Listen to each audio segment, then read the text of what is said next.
Alhamdulillah, alhamdulillahilladzi a'azza man a'ta taqah wa adalla man khalafa amrahu wa 'asah. Ahmaduhu subhanahu wa ta'ala hamdan yamla'u ardahu wa samah, wa ashkuruhu ala sawabihi ni'amihi wa alah. Ashhadu an la ilaha illallah wahdahu la syarika lahu wa la ma'buda bihaqqin siwah. Wa ashhadu anna Muhammadan abduhu wa rasuluhu wa khiratuhu min anbiya'ihi wa asfiyah. Allahumma salli wa sallim ala sayyidina Muhammadin wa alihi wa sahbihi wa mawalah. Amma ba'd, faya ayyuhan nas ittaqullaha wa'lamu anna ad-da'wata wal amra bil ma'rufi wan nahya 'anil munkari min ahammil muhimmat fil Islam. Alhamdulillah, dengan ungkapan ini marilah kita sama-sama memuji Allah atas nikmat karunia Allah yang telah kita terima hingga siang hari ini. Allahumma sholli ala sayyidina Muhammadin wa ala alihi wa sahbihi wa sallim. Dengan ungkapan ini mudah-mudahan Allah senantiasa melimpahkan rahmat ta'zim, melimpahkan salawat serta salamnya kepada junjungan kita baginda Nabi besar Nabi Muhammad sallallahu alaihi wasallam, dan juga untuk keluarganya, untuk sahabat-sahabatnya dan pengikut-pengikutnya yang insyaallah kita termasuk di dalamnya. Hadirin jamaah rahimakumullah, melalui mimbar ini di hari Jumat yang mulia ini, marilah sama-sama kita senantiasa bertakwa kepada Allah. Kita tingkatkan lagi takwa kita kepada Allah, melaksanakan perintah-perintah Allah dan menjauhkan larangan-larangannya. Bagian yang pertama dari takwa adalah melaksanakan perintah-perintah Allah. Hadirin rahimakumullah, di antara perintah-perintah Allah adalah 3 hal. Adalah perintah-perintah Allah yang disebut sebagai dakwah, kemudian disebut sebagai amar ma'ruf, dan disebut sebagai nahi mungkar. Dalam surat Ali Imran Allah Subhanahu wa taala berfirman, A'udzubillahi minasyaitonir rajim. Wal takum minkum ummatun yad'una ilal khairi wa ya'muruna bil ma'ruf wa yanhauna 'anil munkar wa ulaika humul muflihun. Dari ayat ini ada 3 peran yang penting yang harus ditegakkan oleh kita sebagai seorang mukmin.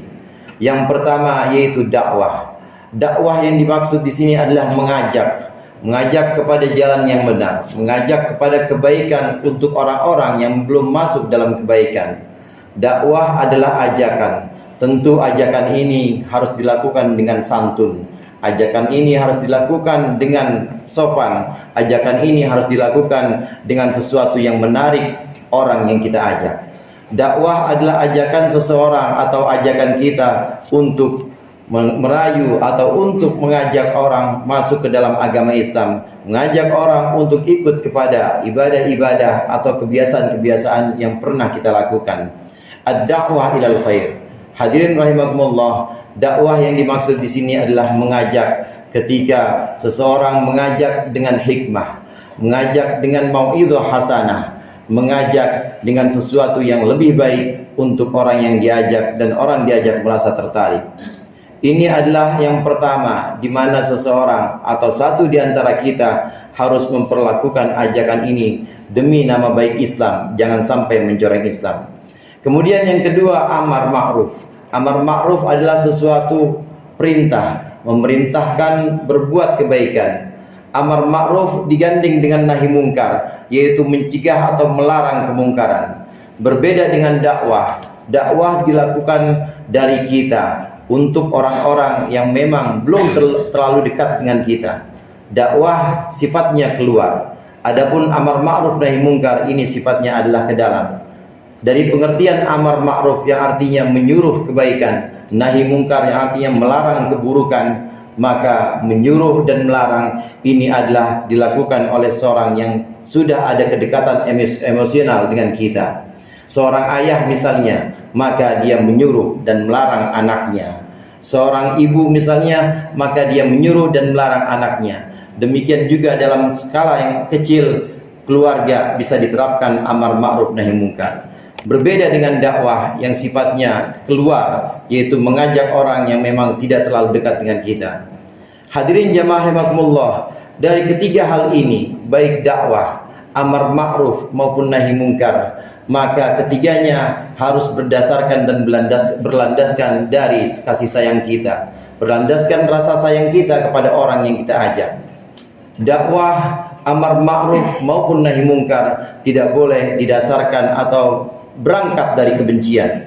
Dakwah, amar ma'ruf dan nahi mungkar tidak boleh berangkat dari satu rasa ketidakpuasan terhadap kondisi sosial.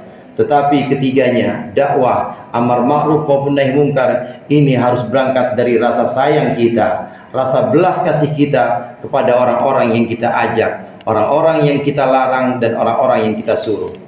Hadirin jamaah rahimakumullah, dari ayat surat Ali Imran 104 ini, wal takum minkum ummatun, hendaklah ada di antara kalian orang yang mengajak kepada kebaikan dan menyuruh kepada yang ma'ruf, melarang dari yang mungkar. Min di sini punya mana tab'id. Min huruf jar di sini mempunyai mana tab'id yang artinya sebagian. Sebagian ahli tafsir diantaranya adalah tafsir Jalalain. Ini menunjukkan bahwa min di sini bermakna tab'id yang punya arti dan punya kesimpulan bahwa dakwah, amar ma'ruf, nahi mungkar ini sifatnya fardu kifayah. Karena sebagian, artinya apabila sudah ada satu orang, apabila sudah ada sebagian orang yang melaksanakan dakwah, sudah ada sebagian orang yang melaksanakan amar ma'ruf atau nahi mungkar, maka gugurlah kewajiban untuk sebagian yang lain. Ini bisa kita bayangkan, andaikan seluruh orang berdakwah, seluruh orang amar ma'ruf dan seluruh orang nahi mungkar tanpa mempertimbangkan kelayakan, tanpa mempertimbangkan kewenangannya, maka akan terjadi tumpang tindih. Yang satu akan menyuruh, yang satu akan melarang, yang satu akan mengajak, yang satu kemudian tidak mau mengajak, dan terjadi tumpang tindih dan tidak keteraturan karena memang ada ketidaklayakan. Oleh karenanya, amar ma'ruf nahi mungkar maupun dakwah ini harus dilakukan oleh orang-orang yang memang sudah layak untuk berdakwah, orang-orang yang sudah layak untuk menyuruh melakukan kebaikan, orang-orang yang sudah layak untuk melarang dari keburukan. Hadirin jamaah rahimakumullah, hal ini menjadi penting ketika dalam satu negara atau ketika dalam satu wilayah, maka harus ada orang-orang tertentu yang memang melaksanakan kefarduan ini. Tidak bisa orang sembarang orang melaksanakan amar ma'ruf, tidak bisa sembarang orang melaksanakan dakwah, sehingga kemudian ada orang-orang yang merasa terancam, ada yang orang-orang yang merasa disudutkan. Maka harus diserahkan kepada orang-orang yang layak, orang-orang yang memang memiliki kewenangan melakukan amar ma'ruf nahi mungkar serta melakukan dakwah. Ini kembali lagi semua berdasarkan kelayakan. Selain itu yang terpenting tadi, dakwah, amar ma'ruf maupun nahi mungkar harus berangkat dan berdasarkan dari rasa sayang.